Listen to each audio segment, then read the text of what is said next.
capítulo 10 de João é o que a gente está vindo escutando do quarto domingo, né? Do quarto domingo da Páscoa, quando Jesus se coloca como o bom pastor, né? Ele fala: eu sou o bom pastor. Quando eu pensei sobre isso, eu quero colocar 3 pontos aqui que ele falou, porque a gente precisa, quando escuta a palavra de Deus, é preciso que eu me coloque diante dela e pergunte: o que significa para mim escutar eu sou o bom pastor? Isso tem algum impacto na sua vida ou é indiferente? Senão isso não nos transforma. Porque escutar o que Jesus fala, eu sou o bom pastor.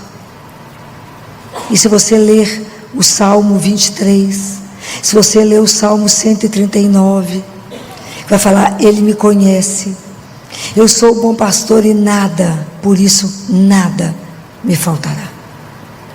Isso é um salto de confiança absurdo. Então isso não pode ser uma frase que eu falo, mas que não tem impacto na minha vida, compreendem? Tudo que eu desejo quando eu venho aqui trazer essas reflexões para vocês, é para que vocês vivam a Bíblia, a palavra de Deus, diante da verdade, diante de um Deus vivo.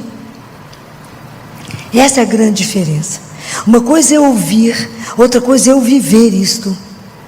No meio de um tormento, no meio de uma dificuldade, a hora que a vida bate, a hora que parece que está tudo indo ao contrário, você fala: o Senhor é o meu pastor, e por isso nada vai me faltar. Você não tem nada para segurar, é isso, nada. O Senhor é o meu pastor. Vocês conhecem a história do frei, do padre que tomava conta de um orfanato, e aí a cozinheira chegou perto dele e falou: padre, não tem feijão para os meninos. Ele falou: vamos rezar. E a resposta dela foi: e desde quando rezar põe comida na mesa? Sorte que ele não escutou ela, né? Então ele foi para o Santíssimo e falou com Jesus: não tem feijão. Passou alguns minutos, toca o sino na porta do lugar onde eles estavam, lá do orfanato, e falou: eu sou um agricultor, eu não sei bem se vocês estão precisando, mas o Senhor falou comigo que vocês precisavam de uma coisa, e eu não sei se eu estou certo, se eu entendi direito, mas eu trouxe uns sacos de feijão. É assim, ele escuta. Então, experimentar, quando eu falo isso para vocês, experimentar essa frase: o Senhor é o meu pastor, e nada pode me faltar. Dar esse salto de confiança absurdo, de abandono. Isso é se abandonar. Em quem? Nele. Não estou me abandonando no nada, não estou me abandonando naquilo que eu não conheço, estou me jogando nas mãos do meu Senhor, do meu Salvador. Aí ele fala: eu vim para que tenham a vida, e a vida em abundância. Está no versículo 10. E às vezes a gente não compreende muito bem, porque a gente confunde vida com subsistência. E a gente acha que vida é correr por dinheiro, para comer, para vestir, para pagar as contas. Não é essa vida que ele está falando. É a vida em maiúsculo.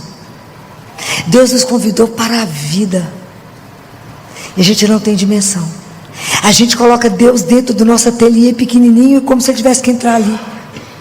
A vida. Imagina quando a gente não tem essa dimensão, a gente não acredita nisso, né? Que antes da gente ser criado, a gente foi sonhado por Ele, a gente foi desejado por Ele para viver eternamente. Isso é uma coisa louca. Então a construção da nossa vida, a vida nossa é uma profissão de fé na esperança. Porque Jesus, quando ele fala em Mateus 6, 24 a 34, ele fala assim: não vos preocupeis com o dia de amanhã. E ele fala assim: olhai as aves do céu. Ah, mas eu estou de olho aberto. olha, abre os olhos e veja. Veja aquilo que não está sendo visto ainda. Fico lembrando de Padre Pio. Padre Pio sobe, né, num lugar e fala com uma das filhas espirituais dele. Você está vendo aqui o hospital? Ela falou, só tinha mato, uma árvore. Que hospital? O hospital você não está vendo? Não, olha o hospital aqui imenso que nós vamos construir. Ele via. Pergunta se o hospital não está lá, maravilhoso. Mas você não está vendo? Olha aqui. Mas será que nós não estamos conseguindo ver além? Será que a gente não consegue ver que não é essa vida que a gente corre atrás o dia inteiro, numa loucura para construir tanta coisa, para montar tanta coisa, para se apegar a tanta coisa, que não vamos levar nada, né? Que a gente chama de vida, que depois que está abastecido, a gente fala, agora eu posso descansar. Em quê? A gente fica na ilusão que a gente controla a nossa vida e fala, a minha vida vai ser assim, a minha vida vai ter que ser assim. Ontem me perguntaram assim, doutora Filó, qual que é a técnica para ter menina? Eu falei, nunca soube disso não. Reza, né? Fala com Jesus, eu tenho um desejo de ser pai de menina. Fala com ele, se ele estiver de acordo. Manda. Qual que é a técnica? Então, a gente fica querendo soluções e segurar, achar que a gente tem o controle 360 graus, isso é ilusão. Nós não temos controle de nada. A gente acha que tem. Então, quando ele fala, eu chamo vocês para a vida, abra os olhos e aprenda a viver a mística dos olhos abertos, para você ver Deus que chega em todo momento através dos sentidos. Deus não abre, não bate na porta que a gente não tem. Deus somente bate na porta que a gente pode abrir. Guardem isso. Não está escrito em Apocalipse? Eis que estou à porta e bato. Se você abrir, eu vou entrar. E nós vamos cear e vamos ser amigos. Deus não bate na porta que nós não temos. Ele bate na porta que eu posso abrir. Às vezes é pelos meus olhos que eu vou vê-lo. Às vezes é pelo meu ouvir. Às vezes é pelo meu tato. Às vezes é pelo cheiro de Deus. Às vezes é pelo paladar. Às vezes eu vou degustar Deus. Deus entra pelos sentidos. É a mística dos olhos abertos que a gente tem que estar atento. Tem que estar atento para o agora. Agora que Deus vem. É agora que Ele me procura. É agora que a vida acontece. Porque eu só tenho agora. E isso é maravilhoso. O que Deus falou para Abraão? Lembra? Falou, Abraão, olha para o céu e conte as estrelas, se você for capaz. Então lembra disso. Nós somos da descendência de Abraão. Nós fomos feitos para olhar para o céu e não para ficar olhando para o cadastro do sapato. Deus não nos quer olhando para baixo. Levanta a cabeça. Nós temos um Pai. Fomos feitos para coisas tão maiores. E às vezes a gente quer reduzir Deus a tão pouquinho. A vida é isso, é esse abandono. Confia que nós temos algo para além, para muito além daquela porta. A nossa vida vai muito além da morte. Como diz Jesus, eu espero que vocês pensem com alegria na morte, porque quando vocês abrirem a porta, eu vou estar do outro lado. Faz Jesus que não tem ninguém com alegria pensando nessa história do Senhor, não. E fala, morrer assim é como tirar o sapato. Ontem cheguei em casa tão cansada, era 11h10 da noite, morta. Aí quando eu tirei o sapato, falei, nó, é isso que deve ser morrer, que delícia. Tirei o sapato. Ai, que alegria num salto, desde que o dia amanheceu. Eu falei, nó, Jesus, bem que você fez essa comparação. Faltou você colocar que era um sapato de salto. Espetacular, adorei. Que delícia, que sensação boa que foi tirar o sapato. Ele fala, é como tirar o sapato. Morrer é simples assim, é como tirar o sapato. E ele fala com a Gabriele, você já percebeu que você não nasceu? Ela falou, como não? Não nasceu para mim. Quando você chegar lá, será o dia do seu nascimento. Ai, como que a gente não conversa essas coisas lindas de Deus, né? A gente morre de medo de falar nesse assunto, né? Mas é maravilhoso que Deus tem. Então, nós vivemos hoje já na certeza daquilo que está marcado para nós no futuro. E isso transforma o nosso presente. E aí a nossa vida passa a ser um abandono. E aí eu me entrego nele com a vida que é entregue, a vida que eu não seguro. Essa é a vida verdadeira, porque ela multiplica. Aquele que perder a sua vida vai encontrá-la. Não é assim? Eu vou só aprender a amar se ele me ensinar, eu vou amando. Como é que eu aprendo a amar? Amando. É linda essa entrega, esse abandono, que a gente vai estar com Ele a cada momento e se lembrar a cada dia, né? A cada dia, quando a gente acorda de manhã, que não tem nada doendo, está tudo bacana, não estamos internados, ninguém que a gente ama está internado, a gente fala, de pé, para vos servir. Aí Jesus fala isso, eu já não sei mais para quem, porque eu leio demais, não dou notícia, não guardo tudo que eu leio. E ele fala, já imaginou que honra é poder falar à sua disposição para me servir? Vocês já pensaram o que significa estar a meu serviço? Fiquei pensando bem um escândalo, né, Jesus? Estou por sua conta. Isso é um escândalo. Então lembrem dessas coisas de manhã, entregue a vida de vocês para que a vida valha. Não reduza a vida somente na conta bancária. Não reduza só nos que vocês vão ter, mas reduza, chame a vida de vocês e coloque a vida para o que ela foi chamada a ser. Lembre que não fomos feitos para consumir, mas para consumar. E o mundo nos quer nos colocar para consumir o dia inteiro.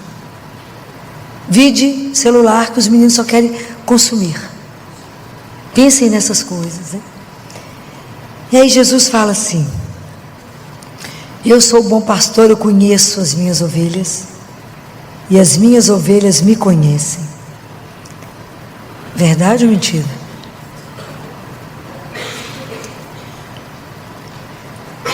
João Batista diz assim, no meio de vós está aquele que vós não... Qual que é o resto da frase? Nós vamos começar a ler a Bíblia de novo. No meio de vós está aquele que vós não conheceis. Verdade ou mentira? Jesus é um estranho. Nós não o conhecemos. A gente, quando ama alguém, você sabe o barulho do carro dele, não é? Concordando comigo? Você sente o cheiro e fala, passou por aqui. Não é assim? Você sabe tudo que o outro gosta, tudo que ele come. Você olha uma roupa e fala assim, isso vai agradar. Não é assim? Tudo que você vê, você pensa nele. Nós pensamos em Jesus quantas vezes no dia? Melhor nem comentar. Não é para magoar ele, não é? A gente olha uma coisa e fala assim, nós tem a cara dele. Não, Jesus adora isso. Não. A gente não o conhece. Por que eu não escuto a voz dele? Lembra de Samuel? Hoje eu estou por conta de lembrar a Bíblia, né, gente? Lembra de Samuel com Eli? Não, ninguém lembra. Samuel é do Antigo Testamento, foi um grande profeta, e ele era uma criança ainda, um adolescente, e ele dormia no templo com Eli. E aí ele escuta, Samuel, Samuel. Ele vai correndo a Eli e fala, Senhor, você me chamou, eu estou aqui. Ele falou, não te chamei não, volta para dormir. Voltou o Samuel. Aí Deus Pai chamou de novo, Samuel, Samuel. Sai ele correndo. O Senhor me chamou, eu estou aqui. Ele falou, não chamei não, pode voltar. Aí na terceira vez ele falou, gente, é o Senhor, está chamando esse menino. E como ele não conhecia, ele não respondia. Aí Eli falou com ele assim, quando você escutar de novo, te chamando, Samuel, Samuel, responda, fala, Senhor, que teu servo te escuta. Ai, que trem maravilhoso. Por que a gente não escuta? Porque tem uma pedagogia, porque tem que ter um treinamento. A gente está na geração que tudo é mágico e rápido, não é? O povo me liga e fala assim, ô filho, qual que é a oração boa para conseguir tal coisa? Igual mágica. Não é assim que funciona com Deus. As coisas não são assim. Como é que funciona? Fala, dobra o joelho, reza o terço, espetacular. Não tem uma arma mais poderosa que essa.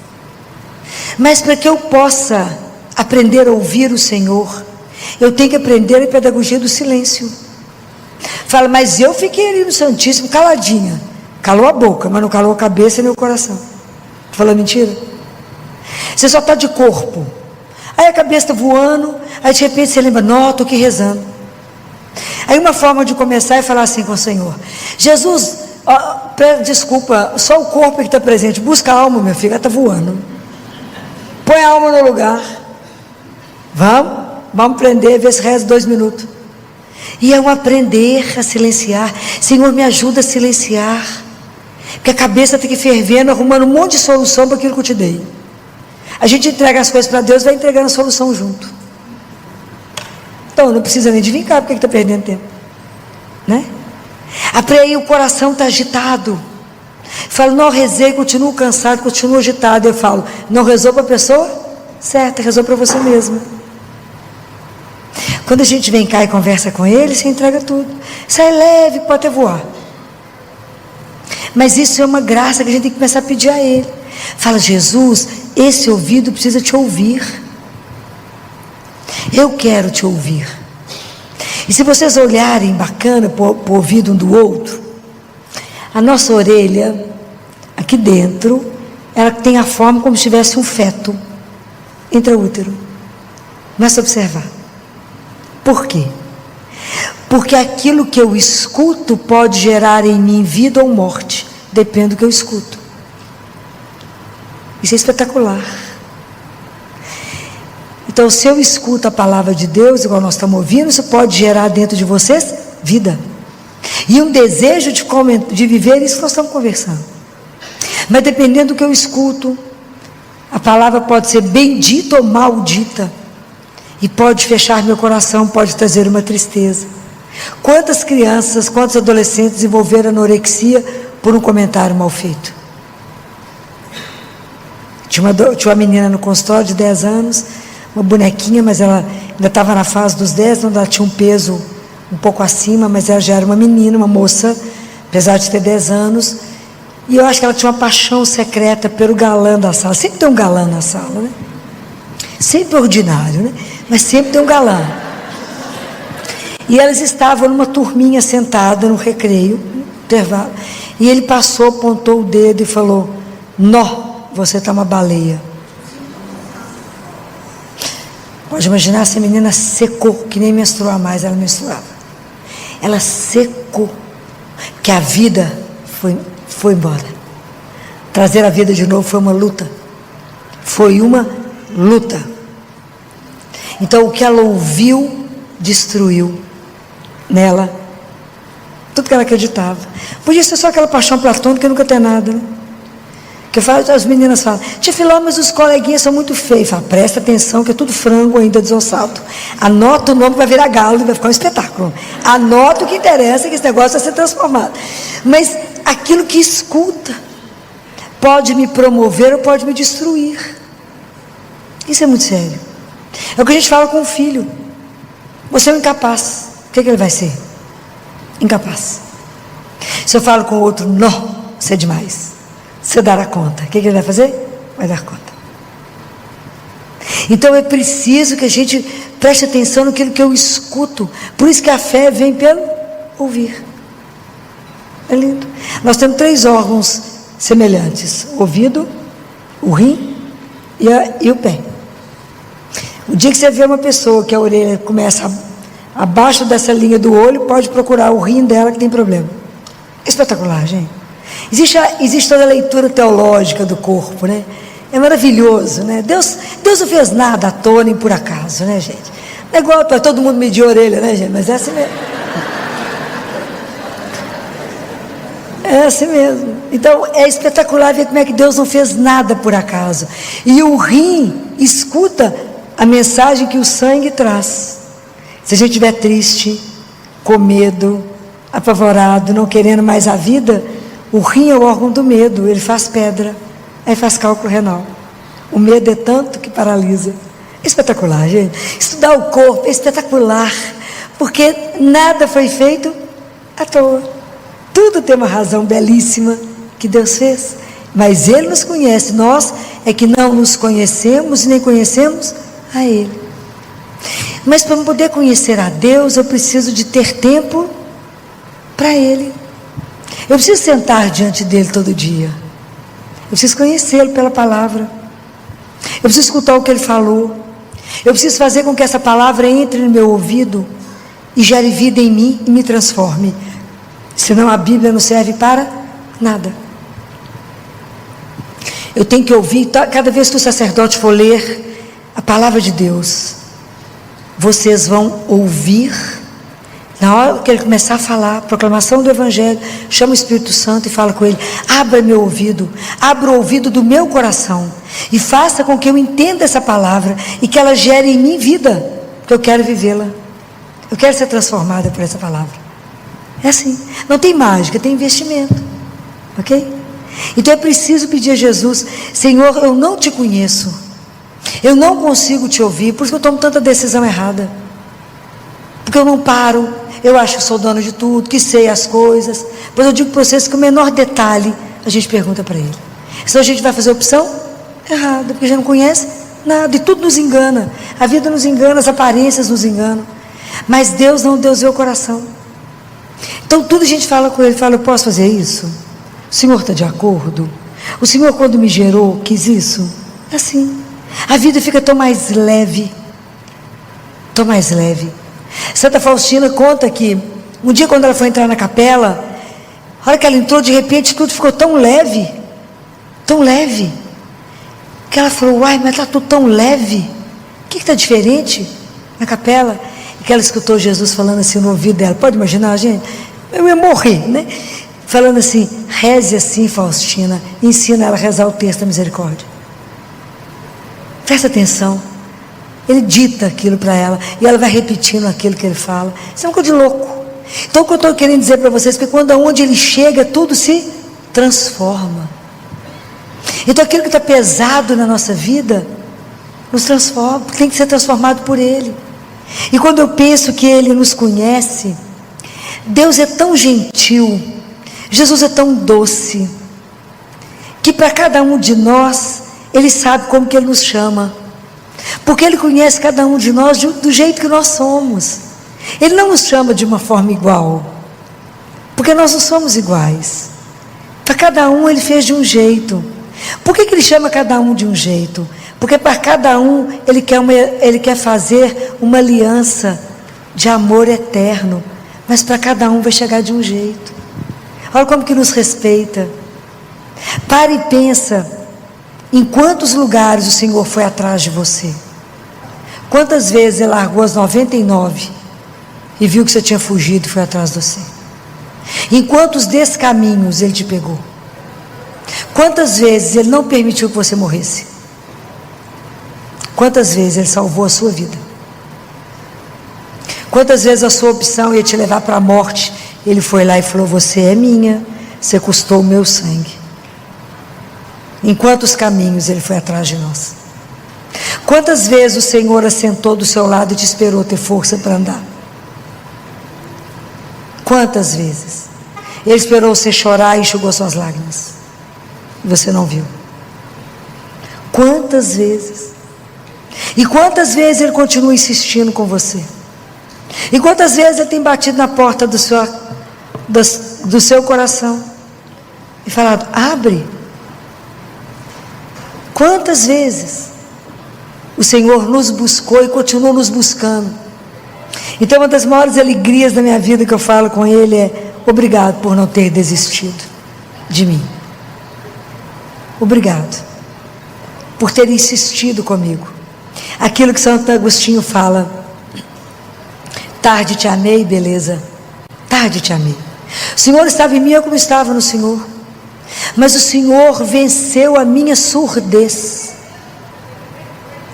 O Senhor venceu a minha surdez. Então a gente com Deus tem um monólogo de surdo, né? Ele fala, eu não escuto, ele fala, é por isso mesmo. Precisamos quebrar isso, falar: Senhor, eu sou a sua ovelha, eu quero te conhecer, eu quero ser sua, eu quero viver a vida que o Senhor sonhou, eu quero viver a vida maiúscula, essa vida em abundância. Eu não quero te reduzir nesses sonhos meus tão pequenos. Eu quero de verdade ter esse salto de confiança, entender: o Senhor é o meu pastor. E aqui, como em Ezequiel 34, risca isso, que isso é belíssimo. Ele fala: sou eu que vou buscar cada um e vou dar repouso. Às vezes, quantos de nós estamos exaustos, cansados, batendo na mesma tecla, insistindo em coisas que não estão nos levando a lugar nenhum. E ele fala: eu vou buscar aquela que estiver perdida, eu vou reconduzir a que estiver desgarrada, e vou restaurar a que estiver abatida. Não existe um Deus como esse. E Ele nos restaura quantas vezes? Quantas vezes a gente chega aqui destruída, sai completamente transformado. Quem fez isso? O amor dele. porque nos ama, faz a gente de novo. Fala, tadinha, está acabada hoje, vou dar um jeito nela. Vou soprar nela de novo, vou devolver a vida a ela, vou falar com ela, vem cá descansar em mim, porque meu fardo é suave. Vem cá que eu te restauro. Está preocupada com o quê? Cansando por quê? Entrega para mim seu problema, eu tenho a solução. Por que você está preocupada com isso? Não preocupe, eu tenho a solução. Isso é escandaloso, um Deus desse é escandaloso. Então, quando eu perguntei para vocês, né, e ele fala que aquela que estiver gorda e vigorosa, que ele vai guardá-la. Ele fala, guardá-la-ei. Ele carrega, aquela imagem dele carregando a humanidade, representada por uma ovelha nas costas, é o que ele veio fazer. Ele veio aqui para nos buscar para a casa do Pai. Imagina que coisa maravilhosa, veio buscar cada um.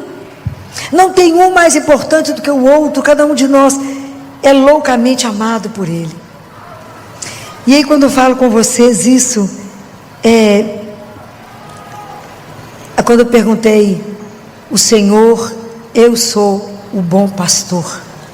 Isso tem que fazer a gente tremer. Saber que eu caminho diante de um Deus que é vivo.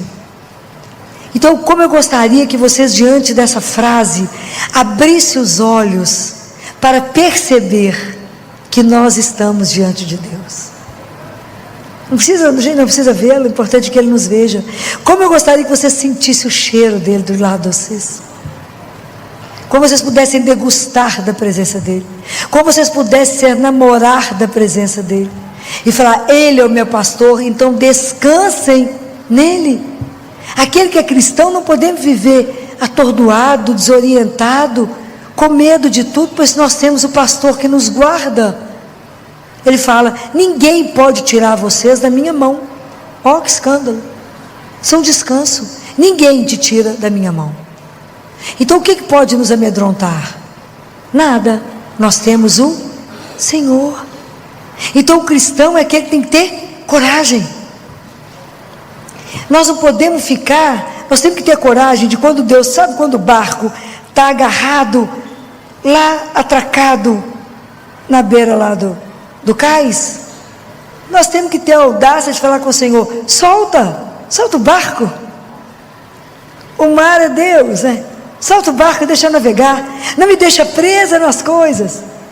Igual a semente que a gente, que para poder frutificar, tem que ter alguém com a mão, com a semente, que joga ela longe. Mas nós não podemos, como Jesus diz na palavra, eu plantei, todo dia eu vou lá, tiro para ver se está brotando, eu não vou matá-la. Nós temos que ter paciência nessa relação com o Senhor. Mas todo dia eu falo, Jesus, sou sua. O Senhor faça de mim aquilo que o Senhor quiser. Até que forma que for melhor para o Senhor. Entrega. Fala, vem Senhor, vem cuidar de mim.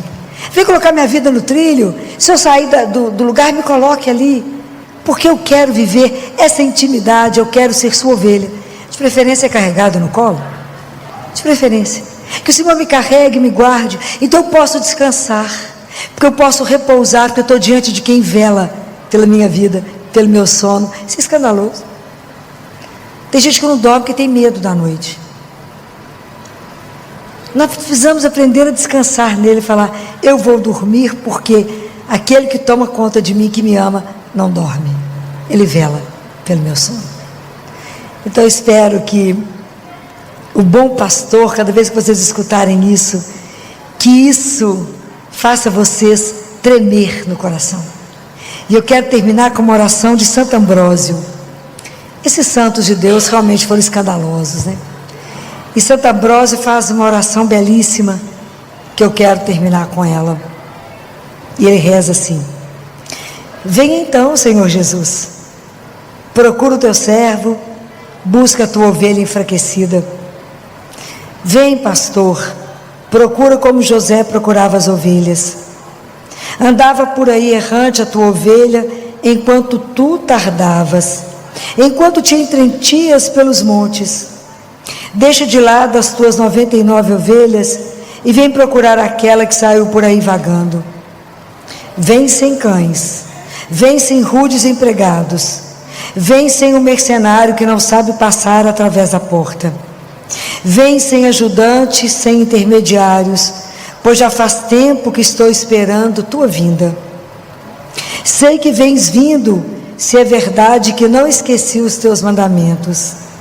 Vem, mas sem bastão. Vem, contudo, com amor e atitude de clemência. Vem assim, Senhor, o bom pastor, para converter-nos e renovar-nos. Amém. Que assim seja.